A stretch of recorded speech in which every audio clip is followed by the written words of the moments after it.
Honorable Vice Chancellor Dr. N.J. Pawar, Deans of Faculty, Honorable Members of Management Council, Honorable Members of Academic Council, Honorable Members of Senate, faculty members, distinguished guests, students, ladies and gentlemen. मी थोडंसं इंग्रजीमध्ये बोलणार आहे आणि थोडंसं मराठीमध्ये बोलणार आहे. काय आता जो औपचारिक भाग आहे तो मी इंग्लिशमध्ये बोलणार आहे आणि अनौपचारिक जो मला संवाद साधायचा आहे विद्यार्थ्यांशी तो भाग मी मराठीत बोलणार आहे. Well friends, I feel greatly honored to have been invited to the 46th Convocation ceremony of this renowned Shivaji University of Kolhapur. I am grateful to the organizers, especially to Vice Chancellor Dr. N.J. Pawar and the Management Council for having given me this opportunity to be amongst you on this very joyful occasion. Shivaji University is very special university, and it is one university which is very close to my heart, because Shivaji University was established way back in 1962, named after the great warrior and founder of Maratha Empire, Chhatrapati Shivaji Maharaj. When it was inaugurated on 18 November 1962 by the then president of our country, Dr. Sarvapalli Radhakrishnan, who was the president of India at that time, the university has a legacy of the greatest social reformer, Rajarshi Shahu Chhatrapati Maharaj, the princely ruler of Kolhapur, and Karmavir Bhaurao Patil, who struggled for taking education to the masses by his innovative scheme of earn and learn. I am also very happy to note that if you look at all the Jnanapith Award winners in Maharashtra, 3 of them have come from this soil, this land. One was V.S. Khandekar, V.S. Khandekar, second was V.K. Gokak, and third one was कविश्रेष्ठ Vinda Karandikar, ज्यांची जन्मभूमी रत्नागिरी असली तरी कर्मभूमी त्यांची कोल्हापूर, अनेक वर्ष कोल्हापूर हीच त्यांची कर्मभूमी होती. आणि म्हणून मला या विद्यापीठात येताना अतिशय मनापासून आनंद वाटतो आहे. I have been told that in 1962 when this university was started functioning, there were only 34 affiliated colleges and only 14,000 students and only 5 postgraduate departments on the campus. In the last 45-46 years, it has come a long way. Today, it has been expanding vertically and horizontally, with the number of affiliated colleges going up to 225, student strength going up to 200,000, 2 lakh vidyarthi आहेत, with 34 postgraduate departments on campus. And I am very happy to know that last 4 or 5 years, attempts have been made to bring this university out of the image as a regional university by raising standards of teaching and research. Considering the globalization process, this transformation is indeed a very welcome step, and I appreciate the efforts which have been made by successive vice chancellors. And I'm very happy that Professor N.J. Pawar has now taken over as the Vice Chancellor, and my pleasure is doubled because of the fact that I have known Dr. N.J. Pawar for quite some time, and he was my colleague in Pune University, and we worked together in Pune University, and he was the head of the Department of Geology, and we worked together in many ways, and I feel very happy that Dr. N.J. Pawar has taken over as the Vice Chancellor of this great university. N.J. Pawar हे उत्तम शिक्षक आहेत, ज्येष्ठ संशोधक आहेत आणि अतिशय कुशल प्रशासक म्हणून त्यांचा लौकिक आहे. या विद्यापीठाला पुढे नेण्यात आणि जागतिकीकरणाच्या या काळामध्ये या विद्यापीठाची यानंतरची प्रगती साधण्यामध्ये सिंहाचा वाटा उचलण्याचं सामर्थ्य डॉक्टर N.J. पवार यांच्यामध्ये आहे. आणि मी इथे कन्व्होकेशनसाठी येण्याची, मी या विद्यापीठात अनेक वेळा आलेलो आहे, पण कन्व्होकेशनसाठी येण्याची माझी पहिलीच वेळ आहे आणि N.J. पवारांचा हा पहिला पदवी प्रदान समारंभ आहे, म्हणून माझा आनंद आपल्या सगळ्यांच्या बरोबरच द्विगुणित झालेला आहे. Well, friends, I take this opportunity to congratulate all the students who have been conferred upon degrees in various fields from this renowned university. And I'm sure the expertise developed by you all through education from this university will undoubtedly help this region of Maharashtra state and country as a whole to achieve greater heights. What I'm going to do is to talk a little bit about the problems, the major things which are happening in the education sector, and then I talk to the students directly. So talking about the education sector, we all know that education has always been a very important thing for growth and development of any nation. But I can tell you that today, the importance of education is more than ever before. We are at a point where going from here into future, education is going to play a very, very important role, far more important than what it has played in the past. There is a lot of talk about India becoming an economic superpower. There is a lot of talk about India achieving a double-digit growth and getting into a committee of nations, the image of a powerhouse of the world. In that, what is the main strength that our country has? Our main strength is our youth power. India is a very young nation. Do you know what is the average age of India today? Only 24 years. 24 is the average age of India. Look at all other countries. Particularly look at those countries which are so-called developed countries, may it be United States or Western Europe or other countries. There, for example, in United States, the average age by the year 2020, India's average age would be 27, but US average age would be 37, China's average age would be 37, Japan's average age would be 44. So what is happening is that all the countries which are so-called developed countries, they have large and growing old population, and country like India has a large and growing young population. And it is riding on this young population. नाही टाळ्या वाजवू नका, याचं श्रेय आपल्या पूर्वजांना आहे, त्यामुळे आपण टाळ्या वाजवायचं काही कारण नाही. मुद्दा इथे असा आहे, the point that I'm trying to drive at is that going into the future, until some years back, we always used to talk about biggest problem in our country's population.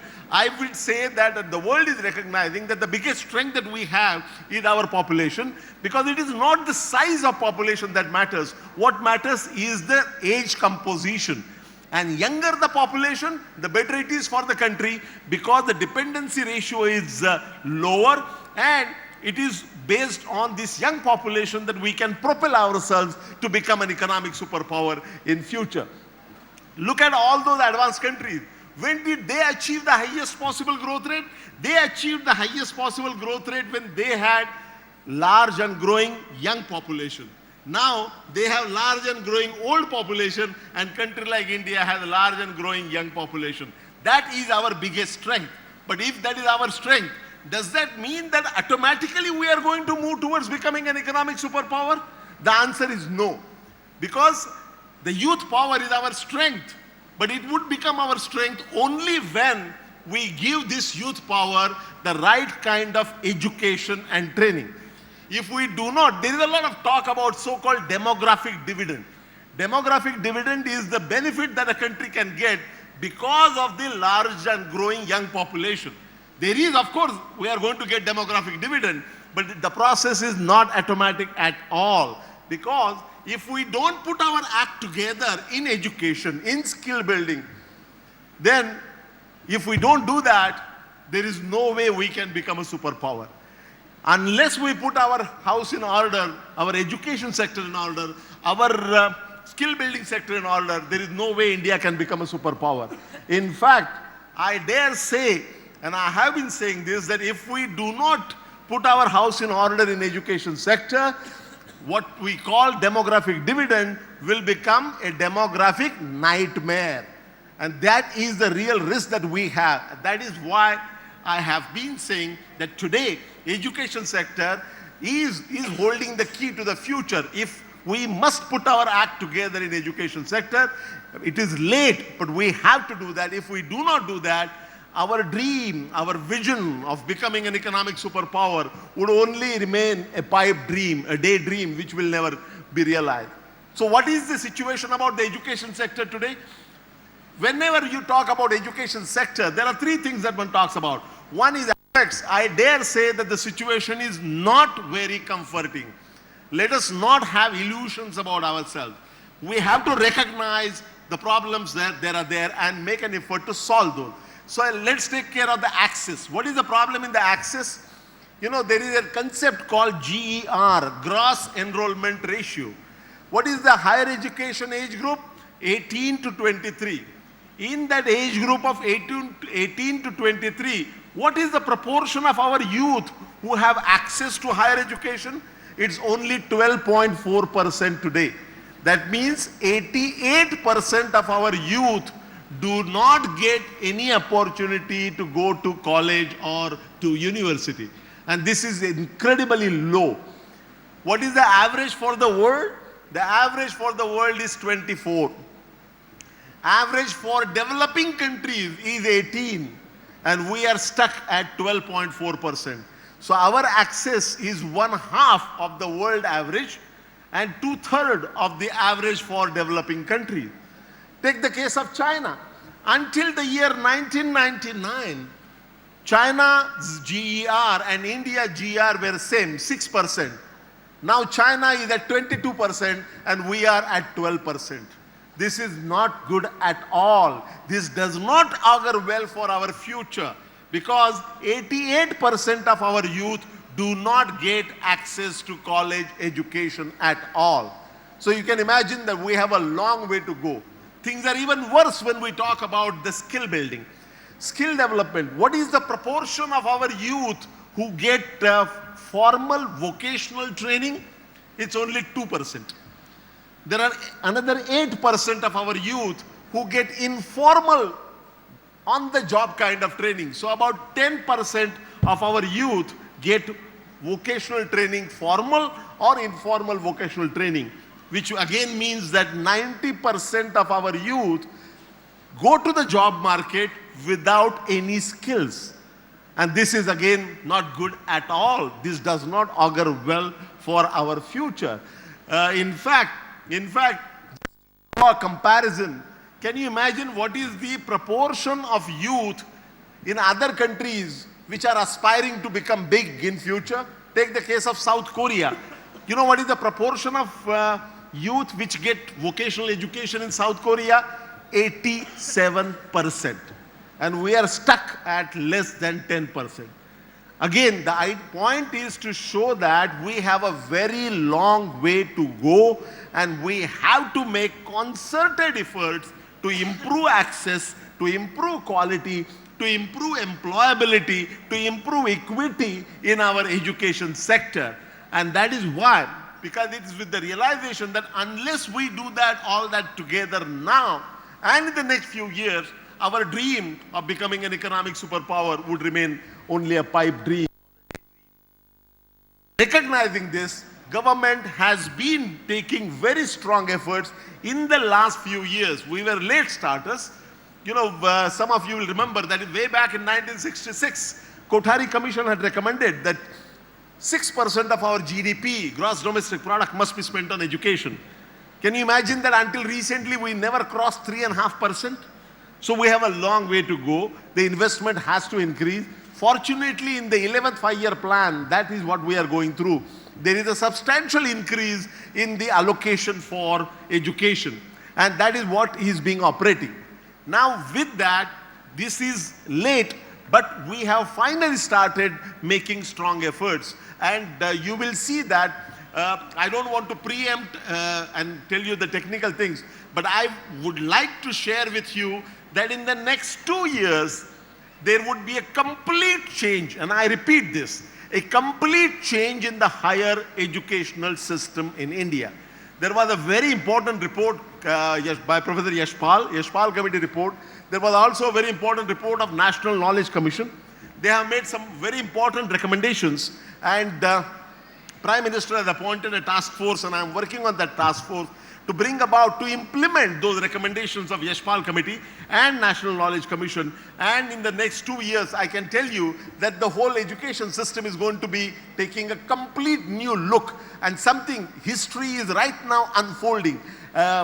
All educationists or education administrator must know that there is history unfolding now. The kind of system that is going to come in now is going to remain there for 30, 40, 50 years. And we are in that transition towards moving towards an education system that will serve all the needs of this great country and help this country achieve its long cherished goal of getting a place of its own, place of pride among the Committee of Nations as a super economic power. And that is what is happening. More about that some other time. But I want to now turn to the fellow students and talk to them. इथे मी आता मुद्दाम मराठीत बोलणार आहे, म्हणजे इथल्या विद्यार्थ्यांना इंग्रजी येत नाही असा माझा समज आहे, असा तुमचा समज होऊ नये. तरी सुद्धा मला कुलगुरूंनी असं सांगितलं की तुम्ही विद्यार्थ्यांशी संवाद मुद्दाम साधा, आणि विद्यार्थ्यांशी संवाद साधताना तुम्ही मराठीत बोललात तर ते त्यांच्यापर्यंत जास्त चांगलं पोहोचू शकेल. मला मुद्दाम विद्यार्थ्यांना सांगायचं आहे की अनेक गोष्टी बोलायच्या आहेत, पण मला एक गोष्ट, मी आज वर्तमानपत्रामध्ये वाचलं की इथे याच्या निमित्तानं, पदवी प्रदान समारंभाच्या निमित्तानं इथे पुस्तक प्रदर्शन, ग्रंथ दिंडी वगैरेचं आयोजन केलं. अतिशय उत्तम परंपरा आहे, त्याबद्दल प्रशासनाचं मला विशेष करून अभिनंदन करावं असं वाटतं. त्याचा वृत्तांत आज जो मी वाचला त्यामध्ये मी पाहिलं की या प्रदर्शनाला, ग्रंथ प्रदर्शनाला विद्यार्थ्यांनी खूप मोठ्या प्रमाणावर प्रतिसाद दिला, चांगली गर्दी केली होती. परंतु विशेष करून गर्दी कुठे होती, कशा प्रकारच्या पुस्तकांकडे होती, तर हाऊ टू डू इट प्रकारची जी पुस्तकं असतात, कौशल्य कशी, व्यक्तिमत्व तुमचं कसं सुधारावं, कौशल्य कशी बांधवावीत, यशाचे हमखास मार्ग काय आहेत, अशा प्रकारची जी पुस्तकं आहेत त्याकडे विद्यार्थ्यांचा जास्त मोठ्या प्रमाणावर ओढा होता असं मला सांगण्यात आलेलं आहे. म्हणून मला मुद्दाम आज इथे काय सांगायचं वाटतं, तर यशाचा काय फॉर्म्युला काय असतो का, त्याबद्दल मला मुद्दाम बोलायचं आहे. तुमच्यापैकी ज्याचा उल्लेख सरांनी मगाशी केला होता, आमचा बाप आणि आम्ही, या माझ्या पुस्तक ज्यांनी वाचला असेल त्यांना सगळ्यांना माहिती आहे की माझा बाप, माझ्या 17 पिढ्यामध्ये कोणीही शाळेमध्ये कधी गेलेलं नव्हतं, शाळेचं तोंडही कोणी कधी पाहिलं नव्हतं. माझा बाप हा चतुर्थ श्रेणी कर्मचारी होता. मुंबईच्या झोपडपट्टीमध्ये माझी वाढ झाली. नंतर मी अमेरिकेला जाऊन PhD केली. हा सगळा बदल कसा काय झालेला आहे, हे सगळं जे परिवर्तन झालेलं आहे ते कसं काय झालेलं आहे. आता मी जिकडे जातो तिकडे मला नेहमी विचारतात की तुमच्या यशाचं रहस्य काय. आपल्याला एक फार वाईट खोड असते, तुमच्या यशाचं रहस्य काय, फॉर्म्युला काय, त्याचं काढून घ्यायचा प्रयत्न करत असतात. काही लोक पुस्तकं लिहून त्यांनी पैसे कमावण्याचा एक हमखास मार्गही काढलेला आहे. खरं म्हणजे त्यांनी पैसे कसे कमवायचे याच्यावरती वेगळं पुस्तक लिहिलं पाहिजे, कारण असं करून यश मिळत नसतं. ते यशाचे काही ठोकताळे असतात का, काय नेमकं काय यशाचं रहस्य काय असतं. यशाचं रहस्य वगैरे काही नसतं, त्याचा फॉर्म्युला असतो काय, त्याचा फॉर्म्युला अजिबात नसतो. मात्र काही गोष्टी अशा असतात की ज्या आवर्जून करायला पाहिजेत अशा काही गोष्टी असतात, आणि काही गोष्टी कटाक्षाने टाळायला पाहिजेत अशा गोष्टी असतात. माझा त्याचा 8 कलमी कार्यक्रम आहे. पुण्यामध्ये मी ज्यावेळी यावर बोलत असते त्यावेळी त्याला कुलगुरूंची अष्टसूत्री असं म्हणत असत. आता मी कुलगुरू नाही आहे, पण इथे कुलगुरूंच्या उपस्थितीमध्ये मला मुद्दाम हा यशाचा जो फॉर्म्युला म्हणता येईल, किंवा डूज अँड डोंट्स, इंग्लिशमध्ये ज्याला डूज अँड डोंट्स म्हणतात, ज्या गोष्टी आवर्जून करायला पाहिजेत, ज्या गोष्टी कटाक्षाने टाळायला पाहिजेत, अशा 8-9 गोष्टींचा जो माझं जे सूत्र आहे ते मला मुद्दाम सांगायचं वाटतं.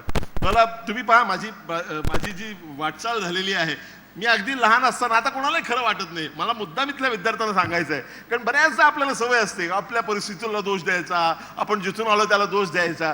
सगळ्या गोष्टींवरती मात करता येते. प्लीज रिमेंबर, प्रत्येक व्यक्तीमध्ये, आमचा बापची शेवटच्या 3 पॅराग्राफमध्ये मी लिहिलेलं आहे की प्रत्येक व्यक्तीमध्ये कुठला ना कुठला राजहंस दडलेला असतो. कुठल्या तरी कलेचा असेल, कुठल्या तरी क्रीडेचा असेल, कुठला तरी राजहंस तुमच्यामध्ये दडलेला आहे. त्याचा शोध घेण्याचं काम हे शिक्षक करत असतो. त्याचा शोध घेण्याचं काम आहे, त्यामध्ये आईवडिलांनी मदत करायची असते, त्यामध्ये शिक्षकांनी मदत करायची असते. तुमच्यामध्ये कुठला राजहंस दडलेला आहे ते शोधून काढा, आणि त्यासाठी नेमकं काय करायला पाहिजे. अगदी लहान असताना मी तुम्हाला सांगतो की माझी पहिली महत्वाकांक्षा काय होती माहिती का तुम्हाला. कोणालाही आता ते खरं वाटत नाही. माझी पहिली महत्वाकांक्षा दादा होण्याची होती. कारण मी ज्या बकाल वस्तीमध्ये वाढत होतो त्या वस्तीमध्ये सदैव मारामाऱ्या चाललेल्या असायच्या, ज्याला आता गँगवॉर्स म्हणतात, तिथे रोज चाललेले असायचे. त्या गँगवॉर्समध्ये तिथे आणि मी बऱ्यापैकी मारामाऱ्या करत असे. त्याचा उपयोग मला नंतर पुणे विद्यापीठात गेल्यानंतर झाला. हे काय खरं नाही आहे, इथे मला फार चांगले सहकारी होते. पण तुम्हाला सांगतो, प्रत्येक प्रतिकूल परिस्थितीमध्ये काहीतरी शिकता येण्यासारखं असतं. त्या प्रतिकूल परिस्थितीत मी काय शिकलो की स्वतःच्या पायावर कसं उभं राहावं. जिथे जंगलचा कायदा असतो तिथे स्वतःच्या पायावर कसं उभं राहायचं, ही जी सर्व्हायवल इन्स्टिंक्ट आहे ती तिथे शार्पन झाली माझी. आणि ती फार महत्त्वाची गोष्ट आहे, अतिशय महत्त्वाची गोष्ट आहे. जिथे तुमच्या मदतीला कोणीही नाही, तुम्हाला स्वतःच्या जीवावरच निभावून न्यावं लागतं, अशा ठिकाणी सर्व्हायवलचं ट्रेनिंग उत्तम प्रकारे मिळू शकतं असं मला वाटतं. प्रत्येक याच्यामध्ये काहीतरी शिकता येतं.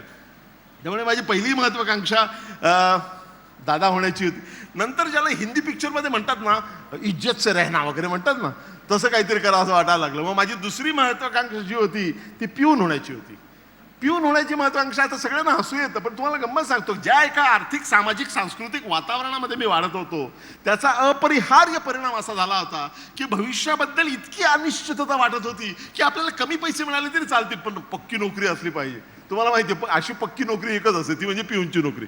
म्हणजे पूर्वी तरी होती, आता मला माहित नाही. पण मुद्दा इथे असा आहे की त्या अनिश्चिततेमुळे असं वाटायचं की आपण पिऊन झालं तरी चालेल, पण आपल्याला हक्काची नोकरी पाहिजे. त्यानंतर असं वाटायला लागलं की आपण काहीतरी, म्हणजे आपण आपला हात वरती करायचा प्रयत्न करतो, अरे इथपर्यंत पोहोचतोय, इथपर्यंत सुद्धा पोहोचतोय. आपण वरती हात न्यायचा प्रयत्न करतो आणि तो हात आपला पुढे पुढे जात राहतो. मला नंतर असं वाटायला लागलं की आपण शिक्षक व्हावं. नंतर वाटायला लागले की तेव्हा आपण हे चांगलं करू शकतो. त्यानंतर वाटायला शिक्षक, आपण प्राध्यापक व्हावं असं वाटायला लागलं. असं आपण स्वतःला शोधत जातो. ही जी आत्मशोधाची प्रक्रिया आहे ना, ती प्रक्रिया म्हणजेच आयुष्य आहे. किंबहुना शिक्षणामधून ती आत्मशोधाची जी प्रवृत्ती आहे, जी प्रेरणा आहे, ती खरी मिळायला पाहिजे. तुमच्यामध्ये दडलेला राजहंस शोधून काढण्याच्या प्रक्रियेला चालना देणं हेच शिक्षणाचं उद्दिष्ट आणि वैशिष्ट्य आहे असं मला वाटतं. नाव I come to that my 8 point formula. पहिला मुद्दा, त्याची जी अष्टसूत्री माझी आहे, पहिला मुद्दा म्हणजे प्रत्येकाकडे, प्रत्येक विद्यार्थ्याकडे ध्येय असलं पाहिजे आणि ते ध्येय मोठंच असलं पाहिजे. तुम्ही कोणालाही सांगू नका तुमचं काय ध्येय आहे, पण तुमच्या मनामध्ये मात्र तुम्ही खुणगाट बांधली पाहिजे की आपले को ये बनना आहे ते, आणि हे ध्येय मोठंच असलं पाहिजे. मागे एकदा मला आठवतं ना की अगदी लहान असताना माझ्या बापाबरोबरचा प्रसंग मुद्दाम सांगायला वाटतं की अगदी लहान असताना ज्यावेळी माझ्या शाळेमध्ये पहिला नंबर वगैरे यायला लागला त्यावेळी आमच्या घरी येणारे लोक असायचे, त्यांचा एक प्रश्न ठरलेला असायचा. आमच्याकडे मला तथाकथित शुद्ध मराठी भाषा बोलता येत नव्हती, कारण मी झोपडपट्टीत वाढलो होतो आणि घरी आईवडिलांची जी माझी नाशिकची जी बोलीभाषाच मी बोलत असते, त्यामुळे ती बोलायला लागलो की लोक हसायचे, सगळे शाळेमध्ये वगैरे हसायचे. कधी शुद्ध नव्हती. नंतर कळले शुद्ध आणि अशुद्ध या गोष्टी सापेक्ष आहेत. ते पुण्याला आल्यानंतर मी सांगायला लागलो लोकांना की पुण्याला आल्यानंतर माझी मराठी भाषा बिघडलेली आहे. पण ती नंतरची गोष्ट. तो कॉन्फिडन्स यायला फार वेळ लागतो, पण तो कॉन्फिडन्स येण्यापूर्वी आपल्याला शुद्ध भाषा येत नाही म्हणजे आपल्यामध्ये काहीतरी वैगुण्य आहे. न ला म्हटलं की लगेच हसायला लागतात, किंवा न म्हटलं की लगेच हसायला लागतात. हे कोणी नियम केले? हे आपणच केलेले नियम आहेत. हे काय देवाने केलेले नियम नाही आहेत, परमेश्वराने केलेले नियम नाही आहेत. आपल्याकडे शुद्ध आणि अशुद्धला जातीयतेचं परिमाण, ही खरी त्यामध्ये गोम आहे. पण मी विषयांतर करत नाही. मुद्दा इथे असा आहे की माझ्याकडे ज्यावेळी लहानपणी आमच्या घरी येणारे लोक असतात ते विचार, तू मोठेपणी कोण होणार असं विचारायचे. आमच्या नाशिकच्या बोलीभाषेमध्ये, ती सांगली साताऱ्याच्या भाषेसारखीच आहे थोडीशी. तू मोठेपणी कोण होणार? तर त्या वयातली मुलं जसं गुळमुळीत उत्तर देतात तसं गुळमुळीत उत्तर देत असे. एक दिवशी माझ्या बापानं मला विचारलं, काय रे तू कोण? माझ्या मोठ्या भावाने मला विचारलं, काय रे तू कोण होणार आहे? मला वाटलं आपला भाऊ विचारतो तर त्याला खरं सांगितलं पाहिजे. मी त्याला म्हणालो, मी मोठा झाल्यावर लेखक होणार आहे. मी लेखक होणार आहे असं बोलल्याबरोबर त्याचा चेहरा कडू झाला. अरे अरे अरे, याला उपाशी मरायला लागणार असं तो काहीतरी बोलला. ते माझ्या बापानं ऐकलं. माझ्या बापाने मला बोलवलं. तर माझा बाप फार कमी बोलायचा, तो हाताने जास्त बोलायचा. माझ्या बापाने मला विचारलं, काय रे कोण होणार आहे? तर मी गडबडलो होतो म्हणून, गांगरलो होतं म्हणून मी परत गुळमुळ उत्तर दिलं. त्यावेळी माझ्या बापानं मला जे सांगितलं ना, ते मला प्रत्येक विद्यार्थ्याला सांगायचं वाटतं.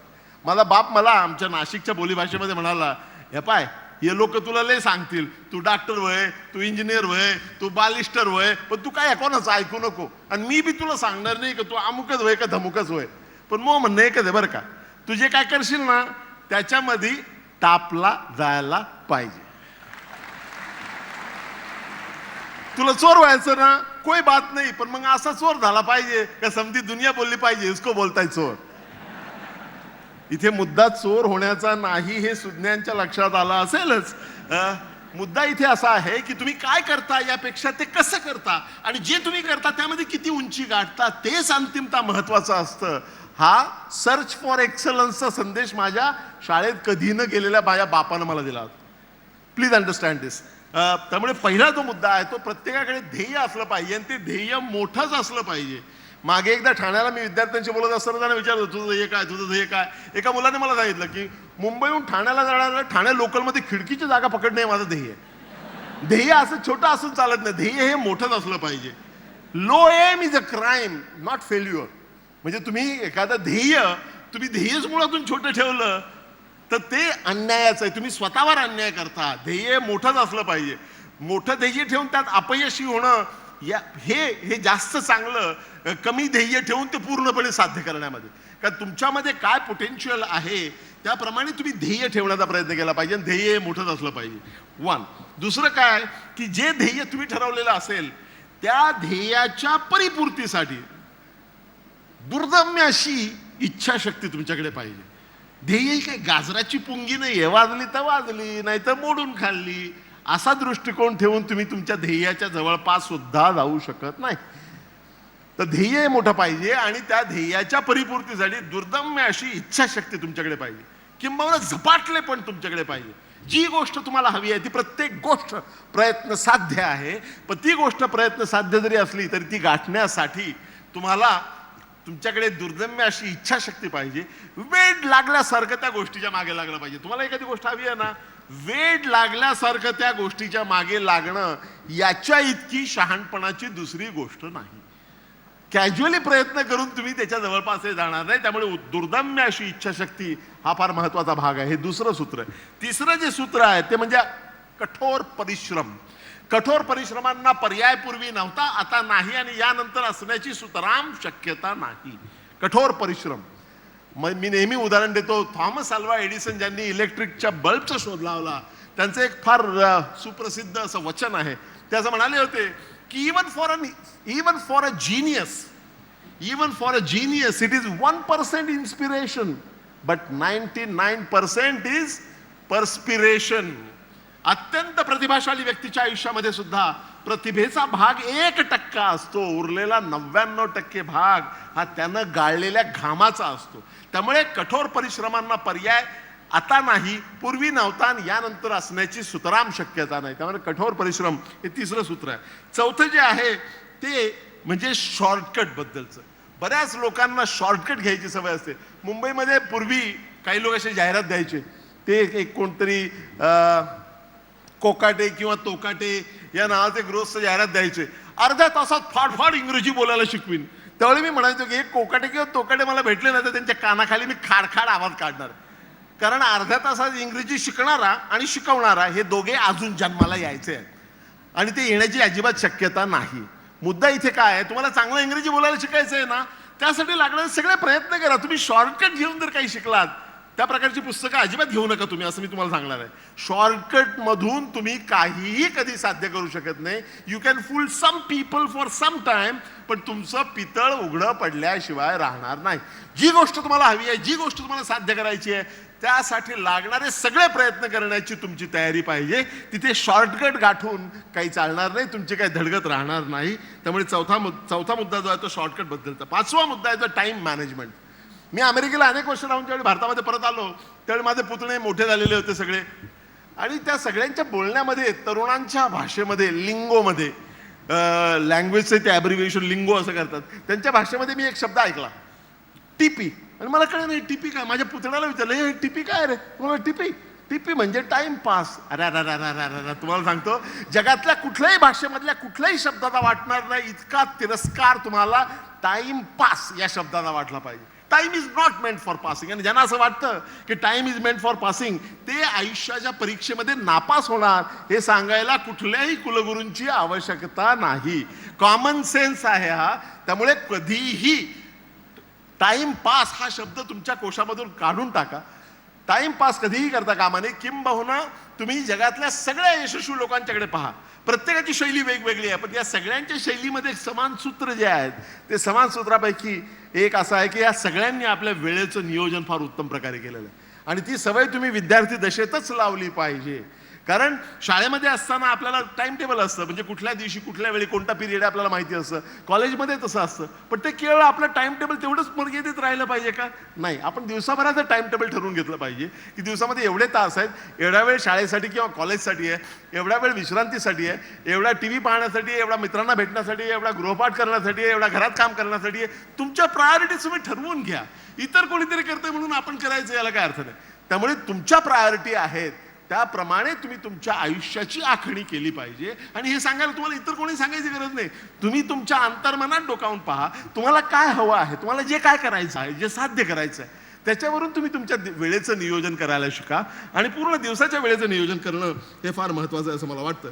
6वा मुद्दा असा आहे की तुम्हाला जे जे उत्तम वाटेल शिक्षणामधलं, ट्रेनिंगमधलं जे जे उत्तम असेल, जे जे उदात्त असेल, ते सगळं जिथून मिळत असेल तिथून ते अंगीकारण्याचा प्रयत्न केला पाहिजे. त्यामुळे शिक्षणाच्या बाबतीमध्ये कधीही कॉम्प्रोमाइज करायचं नाही. तुम्हाला ज्या विषयामध्ये गम्य आहे, ज्या विषयामध्ये गती आहे, त्या विषयामधलं सर्वोच्च शिक्षण जिथे मिळत आहे तिथे जाऊन ते मिळवण्याचा प्रयत्न केला पाहिजे. ते मिळून आपल्या देशामध्ये परत आलं पाहिजे असं मला वाटतं. 7वा मुद्दा जो आहे तो फॅमिली व्हॅल्यूजचा आहे. आपल्याकडे we don't realise how strong is our family as a backing to all of us. तुम्ही ज्या एका वयामध्ये आहात त्या वयामध्ये असताना कित्येक वेळा आईवडिलांचा फार राग येतो. ते फार कटकट करतात असं वाटतं. सारखं ते सांगत असतं, याचं बघ कसं झालं, तिचं कसं झालं, तुझं का नाही झालं. आपल्याला राग येतो. त्या वयामध्ये असताना सगळ्यांनाच राग येतो आईवडिलांचा की ते फार कटकट करतात असं वाटतं. Never forget that they are on your side. They are part of your team, किंवा you are part of their team. त्यामुळे त्यांचं ऐकून घ्यावं आणि त्रागा न करता आईवडिलांचं ऐकून घ्यावं असं मला मुद्दाम सांगायचं वाटतं. याचा अर्थ ते सांगतील ते गपचूप करा असं नाही. याचा अर्थ एवढाच आहे की दे are on your side, please think about it. आणि ते जे म्हणतात त्यांचं ऐकून घ्या, त्यांचा आदर करा, त्याच्यावर विचार करत तुमच्या सत्सद बुद्धीला जे योग्य वाटेल ते करण्याचा प्रयत्न करा. दिस इज व्हॉट आय टू से. ज्या डॉक्टर सर्वपल्ली राधाकृष्णन यांनी या विद्यापीठाचं उद्घाटन केलं 1962 साली, त्यांचं एक फार अप्रतिम वचन आहे फॅमिलीबद्दल. ते म्हणतात की आईवडिलांचं आपल्या घरातलं जे स्थान असतं ते सिलिंग सारखं असतं, छतासारखं असतं. ते ज्यावेळी असतं त्यावेळी त्याचं असणं आपण गृहीत धरलेलं असतं. ते ज्यावेळी नसतं, ते ज्यावेळी दूर होतं, त्यावेळी आपल्याला कळतं की आपण जगात किती उघड्यावर पडलेलो आहोत. ती वेळ येईपर्यंत थांबू नका. आपल्या आईवडिलांचं आपल्या आयुष्यातलं स्थान वेळीच ओळखा. हे विद्यार्थ्यांना सांगत असताना इथे अनेक पालक आहेत म्हणून मुद्दाम सांगतो, कृपा करून तुमच्या अपुऱ्या राहिलेल्या महत्वाकांक्षा तुमच्या मुलांवर लादू नका. इतक्या ठिकाणी मी होताना पाहतो आहे.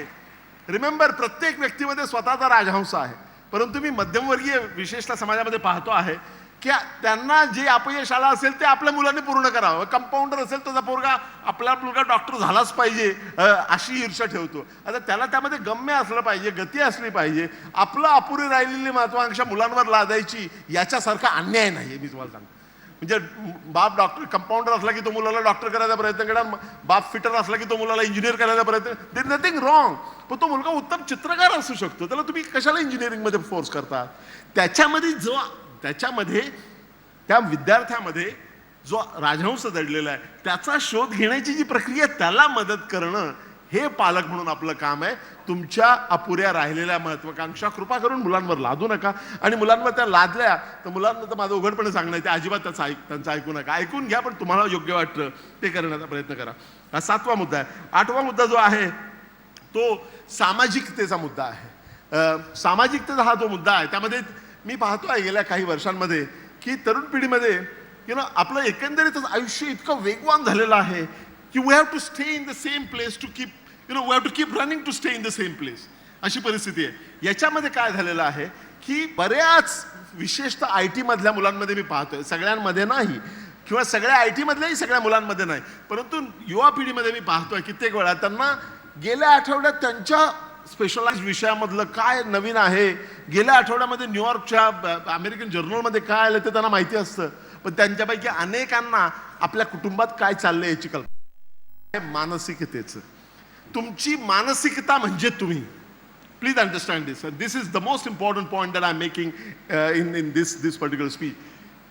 तुम्ही ज्या परिस्थितीतून आलेला आहात त्या परिस्थितीवर मात करत असताना, मात करण्यासाठी योग्य प्रकारची मानसिकता तुमच्यामध्ये असणं हे अत्यंत आवश्यक आहे. की आपली मानसिकता आहे ती आपण घरामध्ये जे ऐकतो, समाजामध्ये वावरताना जे ऐकतो त्यातून अशी घडलेली असते. शाळेमध्ये आपल्यावर जे संस्कार झालेले आहेत त्यातून घडलेली असते. सगळ्यांनी तुम्ही ज्या एका वयामध्ये आहात त्या वयामध्ये सगळी आपली ही मानसिकता जी आहे ना ती पुन्हा एकदा तपासून पाहिली पाहिजे. त्यातल्या काही गोष्टी ठेवण्याच्या योग्यतेच्या आहेत, काही गोष्टी टाकून देण्याच्या योग्यतेच्या आहेत. त्यातल्या कुठल्या ठेवायच्या आणि कुठल्या टाकून द्यायच्या याचा निर्णय तुम्हीच करायचा आहे. मी तुम्हाला मुद्दाम काही उदाहरणं देणार आहे. तुम्हाला माहिती आहे का, आपण लहानपणी बडबड गीतं शिकतो शाळेमध्ये, ये रे पावसा तुला देतो पैसा. पण त्या पावसाला आपण पैसा दाखवून बोलवायचं आणि तो पाऊस आला का त्याला खोटा पैसा द्यायचा. याच्यातून उद्योजक तयार होणार नाहीत, याच्यातून फार फार तर कारकून तयार होऊ शकतात. अशा प्रकारची शिकवण आपण कळत न कळत दिलेली आहे. तुम्हाला कितीतरी उदाहरणं आपल्याला बडबड गीतांची देता येतील ज्याच्यामधून आपण निष्क्रियतेची शिकवण दिलेली आहे. लहान माझी बावली मोठी तिची सावली, ते बडबड गीत तुम्हाला आठवतं का? पहिलं कडवं त्याचं एकदम छान आहे. तिथे गोबरे गोबरे गाल आहेत, नक्ट नाक आहे, घारे डोळे आहेत, सगळं छान छान आहे. पुढचं कडवं तुम्ही आठवून बघा ना. तिने पोळ्या केल्या तर त्या कच्च्या झाल्या, तिने भात केला तो करपून गेला, मग ती आडाजपाने काढायला गेली तर धपकन त्यात पडली आणि तिचे 2 दात पडले. बरोबर? म्हणजे काय तात्पर्य काय? कोणी सांगितलं होतं उठाठेव करायला? गप्प का नाही बसत? ही निष्क्रियतेची शिकवण त्याच्यात आलेली. साधी राहणी आणि उच्च विचारसरणी, साध्या राहणीचा आणि उच्च विचारसरणीचा काही एक संबंध नाही. साधी राहणी तुमची असली म्हणून आपोआपच उच्च विचारसरणी होत नाही. किंबहुना तुमची राहणी जर उच्च असेल तर त्यामुळे तुमची विचारसरणी आपोआपच हलक्या प्रकारची होत नाही. मुद्दा इथे असा आहे की सोप्या सोप्या गोष्टींची जळमटं आपण मनामध्ये साठवलेली. साधी राहणी उच्च विचारसरणी. सगळ्यात कहर तुम्हाला सांगतो, आपल्या म्हणी तुम्ही पाहा ना, अंथरून पाहून पाय पसरावेत. अत्यंत बकवास म्हण आहे असं माझं मत आहे. अंथरून पाहून पाय पसरावेत. तुम्हाला मुंबईला माहिती आहे ना, एक नियम तुम्ही लक्षात घ्या, ज्या युगात आपण आहोत, तुम्ही जर अंथरून पाहून पाय पसरणार असाल तर इतर लोक त्यांचे पाय तुमच्या अंथरुणात पसरल्याशिवाय राहणार नाहीत. इथे अंथरून मोठं करायचा विचार करायचा, दात कोरून पोट भरता येत नाही, हा अतिशय महत्वाचा मेसेज आपल्याला पूर्वजांनी दिलेला आहे. तो तुम्ही नव्या लाईटमध्ये पहा, ज्या आर्थिक परिवर्तनाच्या या काळामध्ये त्याच्याकडे पुन्हा एकदा पाहण्याच्या. सगळ्यात महत्वाची गोष्ट म्हणजे गरिबीचं अजिबात उदात्तीकरण करू नका. आपल्याकडे गरिबीचं इतक्या मोठ्या प्रमाणावर उदात्तीकरण करून दिलेलं आहे की ज्यांनी श्रीमंती खूप प्रयत्नांती ज्यांनी मिळवली त्यांना सुद्धा फार गिल्टी वाटतं, अपराधी वाटतं की आपण पैसे मिळवले म्हणजे आपण काहीतरी फार अपराध केलेला आहे. वाय? का असं वाटायला पाहिजे? तुम्हाला माहिती ना, मराठीमध्ये कविता आहेत, मराठीमध्ये त्या गरिबीबद्दलची. गरिबी म्हणजे धट्टीकट्टी, श्रीमंती मात्र लुळी पांगळी. कोणी सांगितलं?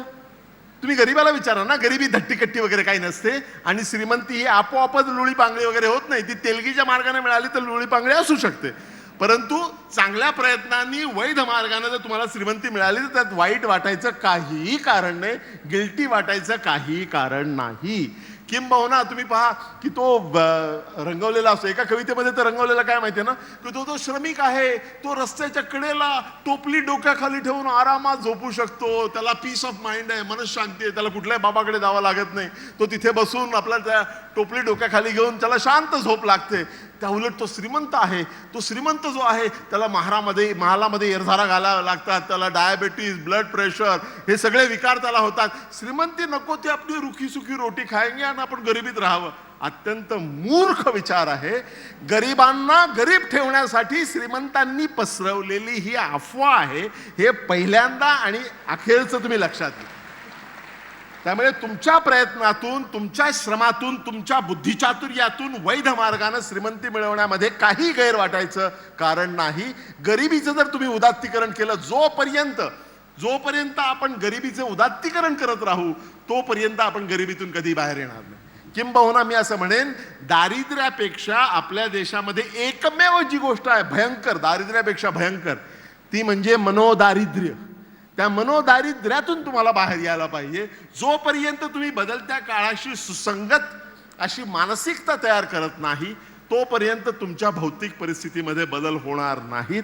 याचा अर्थ मी सांगतो त्या सगळ्या गोष्टी स्वीकारा असं मी अजिबात म्हणणार नाही. माझा एवढाच आग्रह आहे की या सगळ्या गोष्टी तुमची स्वतःची तयार झालेली मानसिकता या बदलत्या काळाच्या कसोटीवर तुम्ही स्वतःशीच पुन्हा एकदा तपासून पहा. आणि दिवाळीला आपण जसं घर साफ करतो तशी जी काही जळमटं साचलेली आहे ती जळमटं दूर करा. आणि तुम्ही जगामध्ये जात असताना, पदवी प्रदान तुम्हाला आता झालेली आहे, तुम्ही जगाकडे जात असताना हा सकारात्मक दृष्टी घेऊन जर गेलात आणि चुकीच्या कल्पना तुमच्या तिकी जळमटं तुमच्या मनातून काढून घेऊन गेलात तर तुम्हाला आयुष्यामध्ये खूप उत्तम प्रकारचं यश मिळणार आहे. सामाजिक भान ठेवून तुम्ही प्रगती करू शकाल आणि स्वतःसाठी, स्वतःच्या कुटुंबाला जर तुम्ही ललांबूत व्हालच, परंतु तुम्ही देशाला सुद्धा ललांबूत व्हाल याच्याबद्दल माझ्या मनात काही शंका नाही. आज ज्या विद्यार्थ्यांना इथे पदवी प्रदान झालेल्या आहेत त्या सर्वांचं मी पुन्हा एकदा मनपूर्वक अभिनंदन करतो. इथे येऊन तुमच्या सर्वांशी संवाद साधण्याची संधी दिली त्याबद्दल कुलगुरू डॉक्टर इंद्रे पवार आणि त्यांच्या सगळ्या सहकाऱ्यांचे मी मनपूर्वक आभार मानून माझं भाषण संपवतो. जय हिंद, जय महाराष्ट्र.